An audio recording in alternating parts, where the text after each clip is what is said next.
205वीं रात।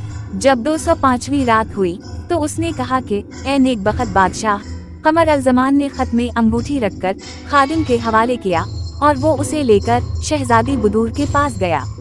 शहजादी ने खादिम के हाथ से खत लेकर उसे खोला और उसमें बैना वही अपनी अंगूठी देखी और खत पढ़ा तो खुशी के मारे इसके होश उड़ गए और उसके दिल को तसल्ली हुई और वो खड़ी हो गई और अपने पाँव दीवार से टेककर लोहे की नसली पर इतना जोर लगाया कि वो उसकी गर्दन से टूट गई और उसने बेड़ियां भी तोड़ डालें और वो पर्दे से बाहर आकर कमर अल ज़मान से लपट गई और उसके मुंह को इस तरह चूमने लगी जैसे कबूतर अपने बच्चे को दाना खिलाता है, और इश्क व मोहब्बत की ज़ियादती की वजह से उसे गले लगा लिया और इससे कहने लगी कि ए मेरे आका, ये ख्वाब है या बेदारी?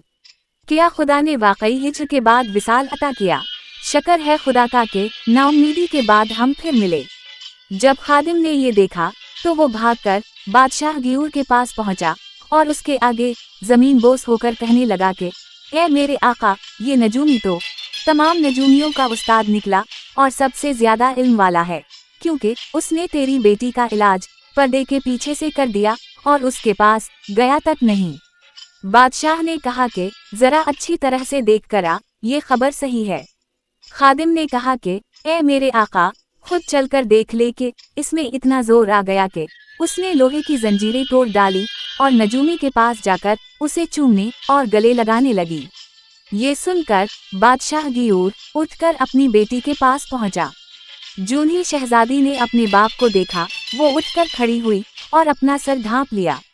बाप इसे तंदुरुस्त देखकर खुश हो गया और इसकी पेशानी पर बोसा दिया, क्योंकि वो उसे बहुत चाहता था।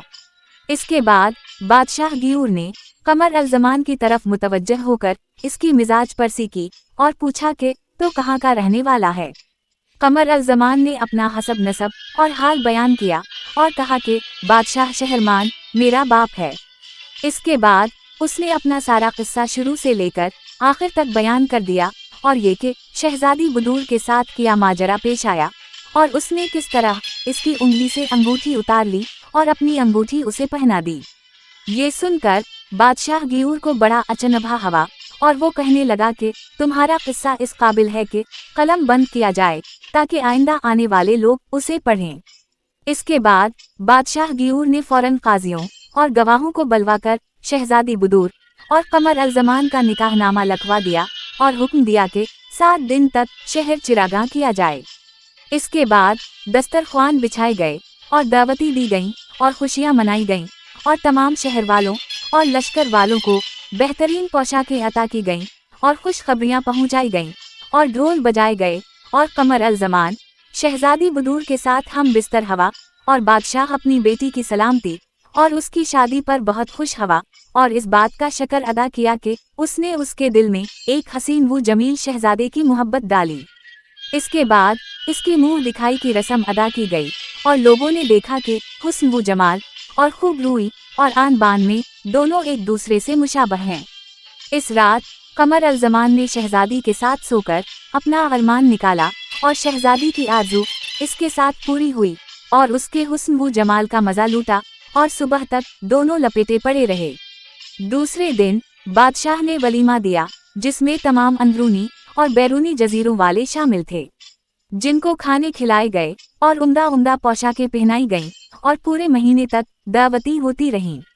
जब वो उस हालत में शहजादी बुदूर के साथ एक मुद्दत तक रहा और इसका मकसद पूरा हो गया और अरमान निकल गया तो उसे अपने बाप बादशाह शहरमान की याद आई और उसने उसे ख्वाब में देखा कि वो कह रहा है कि बेटा, क्या तेरा ये फेल मेरे साथ जायज़ है? जब उसने ख्वाब में बाप का ये अताब देखा तो सुबह को वो निहायत गमगीन था।